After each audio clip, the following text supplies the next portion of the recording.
Hello every one. So ഇന്നത്തെ വീഡിയോയിൽ നമ്മളിന്ന് ഡിസ്കസ് ചെയ്യാൻ പോകുന്നത് ഫെലിനോപ്സിസ് ഓർക്കിഡിൻ്റെ കെയർ ആണ്. ഇത് ഫെലിനോപ്സിസ് ഓർക്കിഡിൻ്റെ ഫ്ലവറാണ്. നമുക്കിവിടെ നാട്ടിൽ നമ്മൾ അവൈലബിൾ ആയിട്ടുള്ള ഓർക്കിഡുകളിൽ തന്നെ ഏറ്റവും വലിയതും ഏറ്റവും മനോഹരമായ ഫ്ലവറും തരുന്ന ഒരു ചെടിയാണ് ഫെലിനോപ്സിസ് ഓർക്കിഡ് വെറൈറ്റി എന്ന് പറയുന്നത്. സോ എല്ലാവർക്കും കുറച്ച് പേടിയാണ് ഈ ആശാനെ വളർത്താൻ. കാരണം വളർത്താൻ കുറച്ച് ബുദ്ധിമുട്ടാണ്. കുറച്ച് സ്വഭാവങ്ങളൊക്കെ ബാക്കിയുള്ള ഓർക്കിഡിൽ നിന്ന് വ്യത്യാസമുണ്ട്. അതുകൊണ്ട് എല്ലാവർക്കും ചെറിയ ടെൻഷനൊക്കെ ഉണ്ട് ഇത് വളർത്താൻ. അതുപോലെ ചിലവർ പറയും തുടക്കക്കാർക്ക് പറ്റിയ ഓർക്കിഡ് അല്ല ഫെലിനോപ്സിസ് എന്നൊക്കെ പറയും.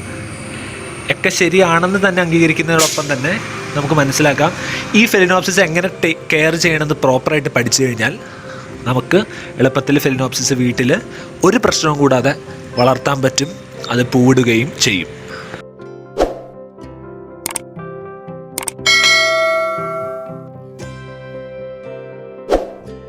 ഓർക്കിഡുകളിൽ തന്നെ ഏറ്റവും ബ്യൂട്ടിഫുൾ ആയിട്ടുള്ള ഓർക്കിഡാണ് ഫെലിനോപ്സിസ് എന്ന് പറയുമ്പോൾ ഞാൻ കാണിച്ചു തരാം. ഇപ്പം ഈ ഒരു പോട്ട് ഇതിപ്പോൾ പൂ വന്നിട്ടില്ല. ഇതിൽ പൂ വന്നു കഴിഞ്ഞാൽ ഷൂട്ട് ഇതുപോലെ പൊങ്ങി എനിക്ക് പൂ വരും. അത് ഞാനൊരു സപ്പോർട്ടിൽ കൊടുത്ത് വെച്ച് കഴിഞ്ഞാൽ വളരെ ബ്യൂട്ടിഫുള്ളായിട്ട് എനിക്ക് വീടിൻ്റെ അകത്ത് വരെ ഈ ഫെലിനോപ്സിസ് സെറ്റ് ചെയ്യാൻ പറ്റും. സോ ഏറ്റവും ബ്യൂട്ടിഫുൾ ആയിട്ടുള്ള ഈ ഫെലിനോപ്സിസ് നമുക്കെങ്ങനെ ആരോഗ്യപരമായിട്ട് വളർത്താം. അതുപോലെ തന്നെ നമുക്കിതിൻ്റെ ഇലകളും റൂട്ട്സും അതുപോലെ തന്നെ ഇതിൻ്റെ സ്റ്റെം എന്ന് പറയാൻ കാര്യമായിട്ടൊന്നുമില്ല. സോ ഇതൊക്കെ നോർമൽ ഡെൻഡ്രോബിയം ഓർക്കിഡുകളിൽ നിന്ന് വ്യത്യാസമുണ്ടെന്ന് നമുക്ക് മനസ്സിലാക്കാം. ഉണ്ടോ, ഇതാണ് ഡെൻഡ്രോബിയം ഓർക്കിഡ്സ്. ഇതുപോലെയല്ല ഫെലിനോപ്സിസ്. അത് നമുക്ക് മനസ്സിലാക്കാം. അപ്പോൾ അതെങ്ങനെയാണ് എന്തൊക്കെയാണ് നമ്മൾ കെയർ ചെയ്യേണ്ടത്, എങ്ങനെയാണ് ഇതിനെ സംരക്ഷിക്കേണ്ടത്, എന്തൊക്കെ പ്രത്യേകതകളാണ് ഫെലിനോപ്സിസിനുള്ളത് എന്നൊക്കെ നമുക്ക് ഇന്നത്തെ ഈ എപ്പിസോഡിൽ നോക്കാം. ഈ വീഡിയോ ചെയ്യുന്നതിന് മുമ്പുള്ള മുമ്പത്തെ വീഡിയോ എന്ന് പറഞ്ഞു കഴിഞ്ഞാൽ ഞാൻ ഒരു കൊക്കഡാമയാണ് ഉണ്ടാക്കിയത്. അതിനു മുമ്പ് ഞാനൊരു കംപ്ലീറ്റ്ലി നശിച്ചു പോയൊരു ഫെലിനോപ്സിസിനെ തിരിച്ച് ജീവനിലേക്ക് കൊണ്ടുവന്നു. അങ്ങനൊരു വീഡിയോയും അതുപോലെ തന്നെ dendrobium, Oncidium, dancing lady care, flowering ഒക്കെ വീഡിയോ ഞാൻ ചെയ്തിട്ടുണ്ട്. ഇതൊന്നും കണ്ടിട്ടില്ലെങ്കിൽ നിങ്ങളത് കാണുക. ഇനി അപ്പോൾ ഒരു കംപ്ലീറ്റ്ലി നശിച്ചുപോയ ഫെലിനോപ്സിസിനെ പുതുജീവനിലേക്ക് കൊണ്ടുവന്ന ഒരു വീഡിയോ അല്ലെങ്കിൽ റിജുവിനേറ്റ് ചെയ്ത് തിരിച്ച് നമ്മൾ റിപ്പോർട്ട് ചെയ്ത വീഡിയോയിൽ ഞാൻ ഒരു കാര്യം പറഞ്ഞിരുന്നു. ഫെലിനോപ്സിസിൻ്റെ ഇലയാണ് ഫെലിനോപ്സിസിനെ വളർത്തുന്ന നമുക്ക് ഉള്ള ഏറ്റവും വലിയ ക്ലൂ. ഈ ഇലയുടെ ആരോഗ്യം നമ്മൾ നോക്കിക്കഴിഞ്ഞാൽ നമുക്ക് മനസ്സിലാവും ഈ ഫെലിനോപ്സിസ് ഒരു ആരോഗ്യമുള്ള ഓർക്കിഡാണോ അല്ലയോ എന്ന്. ഈ ഓർക്കിഡിന് എന്ത് പ്രശ്നമുണ്ടെങ്കിലും അത് ആദ്യം തന്നെ ഇലയിൽ നമുക്ക് കാണാം. ഇപ്പോൾ ഈ ഇല കണ്ടോ, ആരോഗ്യമുള്ള 6 ഇലകളാണ് ഈ ഫെലിനോപ്സിസിനുള്ളത്. ഈ ഇലകൾ കുറച്ച് കഴിയുമ്പോഴൊക്കെ കൊഴിഞ്ഞു പോകും. കൊഴിഞ്ഞു പോണത് അടിയിൽ നിന്നാണ് കൊഴിഞ്ഞു പോയി തുടങ്ങുന്നത്. പക്ഷേ എൻ്റെ ആ ഫെലിനോപ്സിസിൽ ഒരാഴ്ചയിൽ തന്നെ 2 ഇലകൾ കൊഴിഞ്ഞു പോയി. അത് ഒരു നല്ല ഇൻഡിക്കേഷൻ അല്ല. കൊഴിഞ്ഞു പോയ ഇലകൾ ഇതുപോലെ ഇരിക്കും. ഇത് നമുക്കിങ്ങനെ പൊട്ടിച്ചെടുക്കാൻ പാടില്ല. ഇതിപ്പോൾ പൊട്ടിയിരുന്നതാണ്.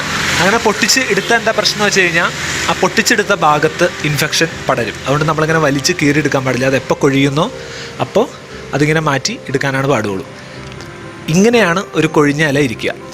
ആഴ്ചയിൽ 2 ഇലകളിൽ കൂടുതലൊക്കെ കൊഴിഞ്ഞു കഴിഞ്ഞാൽ അപ്പം തന്നെ മനസ്സിലാക്കുക ഒന്നില്ലെങ്കിൽ ഫംഗസ് ബാധ അല്ലെങ്കിൽ ഇതിൻ്റെ റൂട്ട് ഹെൽത്തി അല്ല എന്നുള്ളത്. ഇതാണ് ഹെൽത്തി ആയിട്ടുള്ള റൂട്ടിൻ്റെ ലക്ഷണം. നമുക്ക് റൂട്ടിലേക്ക് പിന്നെ വരാം. അപ്പോൾ ഇലകളുടെ ശ്രദ്ധ. ഇലകളിൽ മഞ്ഞ കളറ് അല്ലെങ്കിൽ തന്നെ ഇതുപോലത്തെ മഞ്ഞ കളറ് കുറച്ച് വെയിൽ കൂടുതലടിച്ചിട്ടാണ്. വലിയ കുഴപ്പമില്ല. ബാക്കിയുള്ള ഇലകളൊക്കെ നല്ല ആരോഗ്യമുള്ള ഫേമായിട്ടുള്ള ഇലകളാണ്. കണ്ടോ, ഈ ഇലകൾ നല്ല ബലം വേണം. എന്ന് വെച്ചാൽ നല്ല ഉറപ്പുള്ള ഇലകളായിരിക്കണം. തൂങ്ങിക്കിടക്കാൻ പാടില്ല. ഇപ്പം ഇതൊന്നും തൂങ്ങിക്കിടക്കുന്ന ഇലകളാണെന്ന് ഞാൻ പറയില്ല. എന്നാലും ഇത് നല്ല ബലമുണ്ട്. പിന്നെ ചെറുതായി കൊഴിയാനുള്ള ടെൻഡൻസി കാണിക്കുന്നതുകൊണ്ടാണ് തൂങ്ങി വരുന്നത്. ബാക്കിയുള്ള ഇലകളൊക്കെ കണ്ടോ, നല്ല ബലമുള്ള ഇലകളാണ്. സോ ഇങ്ങനത്തെ ഇലകളുണ്ടെന്ന് ഉറപ്പ് വരുത്തുക. ഇലകളിൽ എന്തെങ്കിലും പ്രശ്നം വന്നാൽ അപ്പം തന്നെ നമുക്ക് അടുത്ത പ്രതിവിധിയിലേക്ക് കിടക്കണം. ഒന്നില്ലെങ്കിൽ റിപ്പോർട്ട് ചെയ്യണം, അല്ലെങ്കിൽ ഫംഗിസൈഡ് അടിക്കണം. അങ്ങനെ എന്താണെന്ന് വെച്ചാൽ നമ്മൾ ഫെലിനോപ്സിസിൻ്റെ ആരോഗ്യം സംരക്ഷിക്കാനും എത്രയും വില കൂടിയ ഒരു പ്ലാന്റാണ് ഫെലിനോപ്സിസ് അല്ലേ. ചെറിയ ഒരു പ്രാവശ്യം ഫ്ലവർ ഇട്ട പ്ലാന്റിനൊക്കെ 500 റുപ്പീസിനടുത്താണ് കടയിൽ.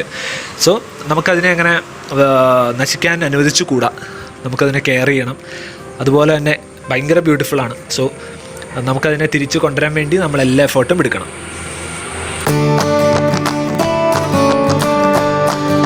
അടുത്തത് ഞാൻ പറയാൻ പോകുന്നത് ഫെലിനോപ്സിസിൻ്റെ റൂട്ട്സിനെ കുറിച്ചാണ്.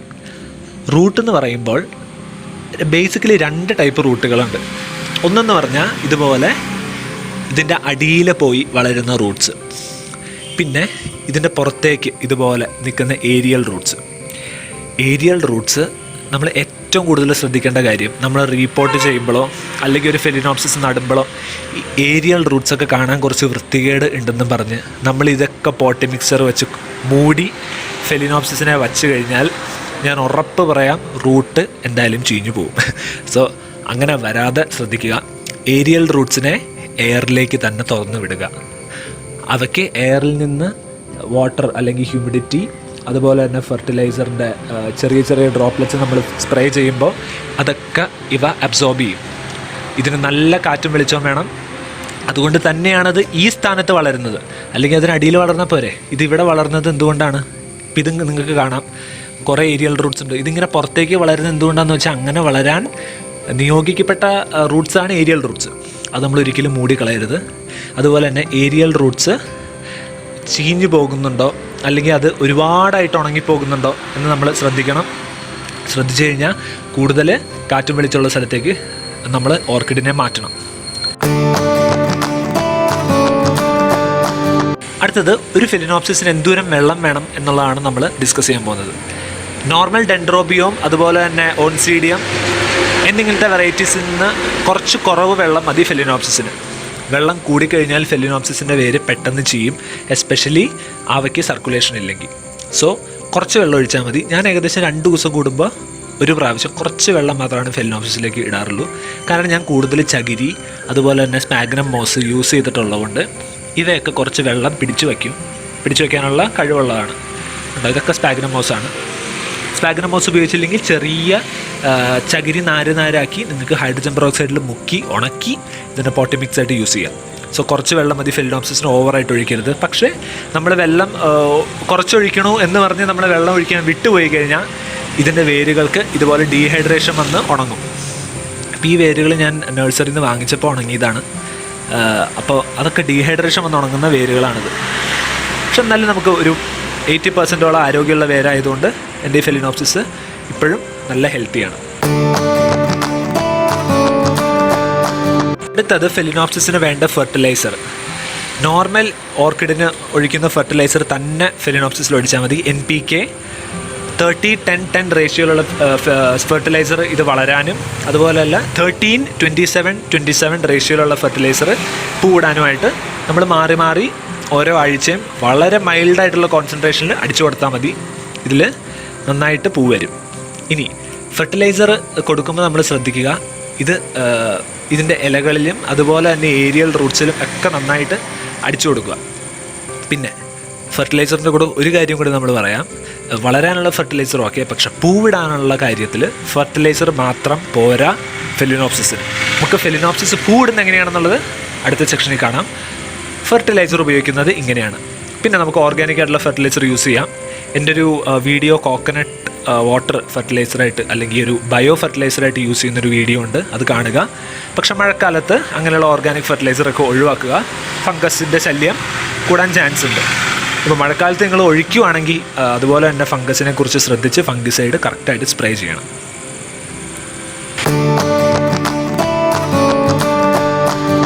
അടുത്തതായി ഫെലിനോപ്സിസിൻ്റെ ഫ്ലവറിങ്ങിനെ കുറിച്ചാണ് നമ്മൾ ഡിസ്കസ് ചെയ്യാൻ പോകുന്നത്. ഫെലിനോപ്സിസിൻ്റെ പൂവിടാൻ വേണ്ടി നമ്മൾ ഫെർട്ടിലൈസർ മാത്രം യൂസ് ചെയ്തത് കൊണ്ടായില്ല. ഫെലിനോപ്സിസിന് പൂവിടാൻ മറ്റൊരു കണ്ടീഷനും കൂടിയുണ്ട്. അതെന്താണെന്ന് വെച്ച് കഴിഞ്ഞാൽ ഒരു ടെമ്പറേച്ചർ ഡിഫറൻസ് അല്ലെങ്കിൽ താപനിലയിലുള്ള ചെറിയ ഡിഫറൻസാണ് ഓർക്കിഡിൻ്റെ ഇതുപോലത്തെ ഷൂട്ട്സ് വരാനുണ്ടാക്കുന്ന സാഹചര്യം. ഈ ഷൂട്ട്സിൽ നിന്നാണ് ഫെലിനോപ്സിസിന് പൂവുണ്ടാകുന്നത്. ഈ ഷൂട്ട്സ് ഇലകളുടെ ഇടയിൽ നിന്നാണ് പൊങ്ങി വരുന്നത്. ഇപ്പോൾ ഇതൊക്കെ പണ്ടത്തെ ഷൂട്ട്സാണ്. ഫെലിനോപ്സിസ് അത് കഴിഞ്ഞ് കുറച്ച് വളർന്നു. ഇനി ഇവിടെന്നോ ഒക്കെ ഏത് നേരം വേണമെങ്കിലും ഇതിന് ഷൂട്ട്സ് വരാം. അതുപോലെ തന്നെ ഓൾറെഡി ഉള്ള ഷൂട്ട് നിങ്ങൾക്ക് ശ്രദ്ധിച്ചാൽ മനസ്സിലാവും, ഞാൻ കംപ്ലീറ്റ്ലി മുറിച്ച് കളഞ്ഞിട്ടില്ല. അതിൻ്റെ കാരണം ഇതിൽ നിന്ന് തന്നെ അടുത്ത ഷൂട്ട് അതിൻ്റെ സെക്കൻഡറി ഷൂട്ടായിട്ട് വരാം. സോ ഇതുപോലത്തെ ഷൂട്ട്സുകളിൽ നിന്ന് നമുക്ക് പുതിയ ഫ്ലവേഴ്സ് വരണമെങ്കിൽ, പുതിയ ഇതുപോലത്തെ ബഡ്സ് വരണമെങ്കിൽ നമ്മളതിനെ പുറത്ത് വയ്ക്കണം. ഫെലിനോപ്സിസ് നമ്മൾ പുറത്ത് വെച്ച് കഴിഞ്ഞാൽ പകലും രാത്രിയും തമ്മിലുള്ള ആ ടെമ്പറേച്ചർ ഡിഫറൻസിൽ നിന്ന് ഈ ഷൂട്ടുകൾ വരും, അതുപോലെ തന്നെ പൂവുകളും വരും. നമ്മൾ കംപ്ലീറ്റ്ലി ഫെലിനോപ്സിസ് അകത്ത് വെച്ച് കഴിഞ്ഞാൽ ആ ടെമ്പറേച്ചറിൽ വ്യത്യാസം ഇല്ലാത്തതുകൊണ്ട് ഷൂട്ടുകൾ ഉണ്ടാവില്ല. സോ അത് നിങ്ങളൊന്ന് ശ്രദ്ധിക്കുക, എന്നാലേ നിങ്ങൾക്ക് പുതിയ ഫ്ലവേഴ്സ് ഉണ്ടാവുകയുള്ളൂ. ഈ ഷൂട്ടിൽ നിന്ന് ഇപ്പോൾ ഈ ഫ്ലവർ എല്ലാം കൊഴിഞ്ഞു പോയി കഴിഞ്ഞാൽ ഞാൻ ഈ ഷൂട്ട് അടിയിൽ വെച്ച് മുറിച്ച് കളയാൻ ഒരിക്കലും പാടില്ല. ഈ ഷൂട്ടിൽ നിന്ന് തന്നെ എനിക്ക് അടുത്ത ഷൂട്ട് വരും. ഇപ്പോൾ നിങ്ങൾ ശ്രദ്ധിച്ചാൽ മനസ്സിലാവും. ഇത് കണ്ടോ, ഇതായിരുന്നു ഫസ്റ്റ് ഫ്ലവറിൻ്റെ ഷൂട്ട്. ഇതിൽ നിന്ന് ഞാൻ ഇവിടെ വെച്ച് മുറിച്ച് കളഞ്ഞപ്പോൾ ഇതുണ്ടായി. അത് കഴിഞ്ഞ് ഈ ഷൂട്ടിൽ അടുത്ത ഫ്ലവർ ഇവിടെയാണ് ഉണ്ടായത്. അത് കഴിഞ്ഞിട്ട് ഞാൻ അവിടെ വെച്ച് മുറിച്ചപ്പോൾ ഇവിടെ നിന്ന് അടുത്ത ഷൂട്ടുണ്ടായി.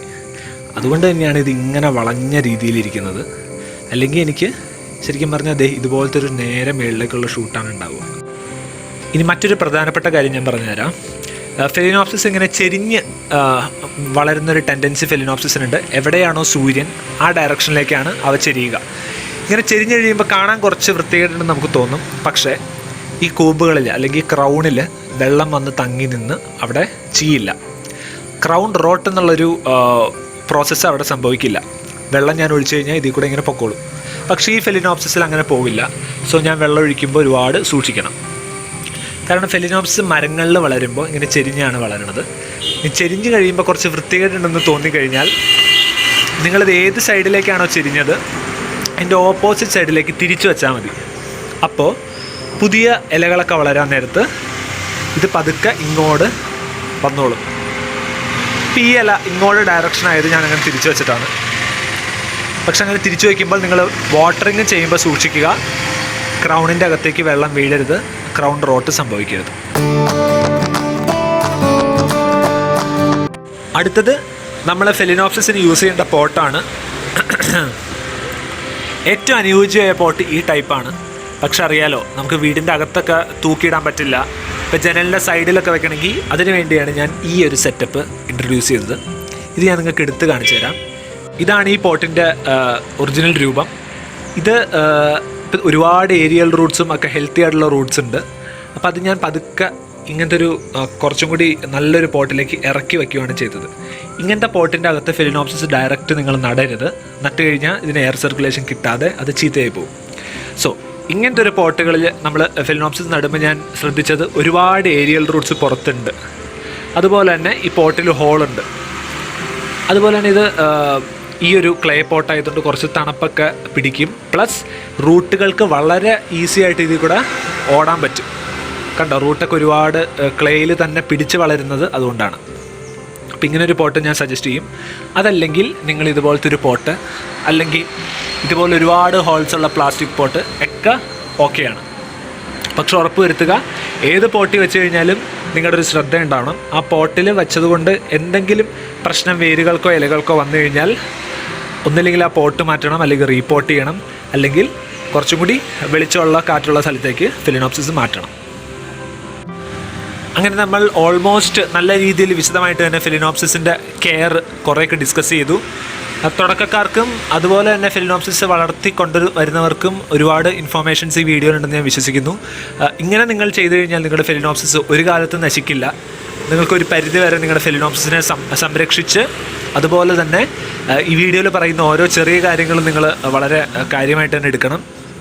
ഞാൻ കുറച്ച് കാലം വളർത്തിയതിൻ്റെ എക്സ്പീരിയൻസും അതുപോലെ തന്നെ റിസർച്ച് ചെയ്തതിൻ്റെയും ഭാഗമായിട്ടാണ് ഇതുപോലത്തെ ഇൻഫർമേഷൻസ് ഞാൻ കൊണ്ടുവന്നത്. ഇനി നിങ്ങളെൻ്റെ ബാക്കിയുള്ള വീഡിയോസ് കണ്ടിട്ടില്ലെങ്കിൽ കാണുക. ഫെലിനോപ്സിസിനെ ഒരു ചീത്തയായി പോയ ഫെലിനോപ്സിസിനെ ഞാൻ റീപോർട്ട് ചെയ്തത്, അതുപോലെ തന്നെ ഓൺസീഡിയം, ഡെൻഡ്രോബിയം എന്നിങ്ങനെയുള്ള വെറൈറ്റീസിൻ്റെ കെയറും ഞാൻ ഡിസ്കസ് ചെയ്തിട്ടുണ്ടായിരുന്നു. പിന്നെ ഫെലിനോപ്സിസിൻ്റെ ഫ്ലവറിങ് വീഡിയോ, ഫെലിനോപ്സിസ് ഫ്ലവർ ചെയ്യാനുള്ള സ്പെഷ്യൽ ടിപ്സ്, അങ്ങനെയുള്ള കാര്യങ്ങളൊക്കെ ബാക്കിയുള്ളത് ഞാൻ ഇനിയുള്ള വീഡിയോസിൽ ഞാൻ ചെയ്യുന്നുണ്ട്. സോ നിങ്ങളുടെ ചാനൽ സബ്സ്ക്രൈബ് ചെയ്തിട്ടില്ലെങ്കിൽ സബ്സ്ക്രൈബ് ചെയ്യുക. അപ്പോൾ നമുക്ക് മറ്റൊരു വീഡിയോയിൽ കാണാം. Thank you so much. By.